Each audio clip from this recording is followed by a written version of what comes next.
It is 8:33 this morning, and Art Bra Austin makes its return this evening at Fairmont Austin. It blends fashion, fundraising, and personal stories into an unforgettable event. And so this annual event helps raise money for free guidance, education, even financial assistance. Well, this year's theme is Radiance Reclaimed. I love that theme, by the way. And here to share more about it is Melissa Koshy and her doctor here with me. You are a survivor and model.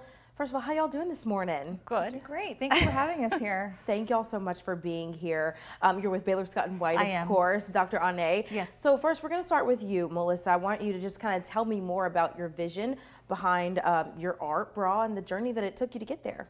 Of course. So I was diagnosed in my late 20s with breast cancer, finished chemotherapy, radiation, and multiple surgeries. And it was a very challenging period, but I had a lot of support from family, friends, a great medical team, and with healthcare with Dr. Ane at Baylor Scott and White and MD Anderson in Houston.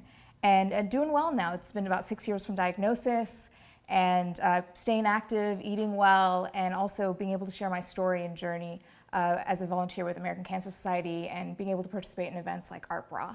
So really excited to be here and show off the piece tonight. Dr. Ane was the artist and Jesse Young was our designer. So very excited to debut it. Oh, I didn't realize you were the artist. That's amazing. I was. Okay. Yeah. Or one of the artists. Yeah, we're going to get to more of that in a minute, but I want to talk to you, Dr. Ane. Okay. Let's talk about early diagnosis. And we're seeing more and more young women be diagnosed. Can you talk more about that and tell us why that's happening? Of course. I definitely think we're seeing a change in reproductive patterns. So we're seeing earlier onset of menstruation, and we're seeing delayed and fewer childbirths.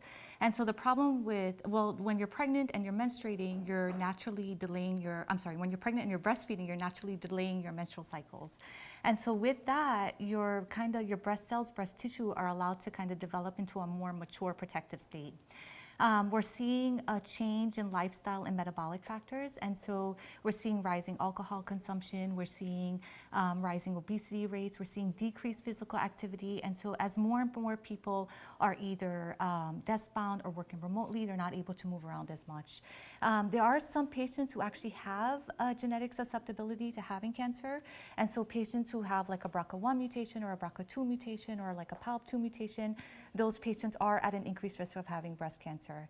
And then finally, I think environmental factors actually play a role as well.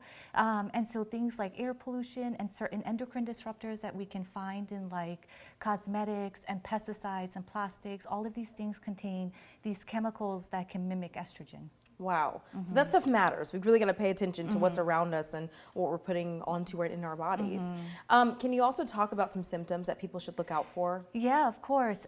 So signs and symptoms of breast cancer are any kind of lumps and bumps in the breast, any kind of lumps or bumps under the arm, any changes in color, like if you notice any kind of discoloration in the skin, if you notice any changes in like the skin texture, like if you notice any kind of dimpling or puckering, if you notice any changes in the nipple, so if you notice any kind of bloody or clear discharge, that's usually concerning, or if you notice any kind of nipple retraction where you're noticing the nipple is either flattening out or kind of shifting to one side or inverting, you should definitely seek your physician's advice.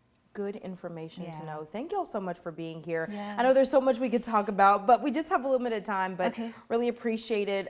Any final thoughts you want to give just about tonight and what you're expecting? No, we're very excited just to be able to support the Breast Cancer Resource Center. This is their biggest fundraiser of the year. So it's been wonderful getting to know the other survivors and patients and seeing all these ladies on the runway tonight. So looking forward to it. I know it's going to be a good night. Thank you both so much. Thank you. Thank you.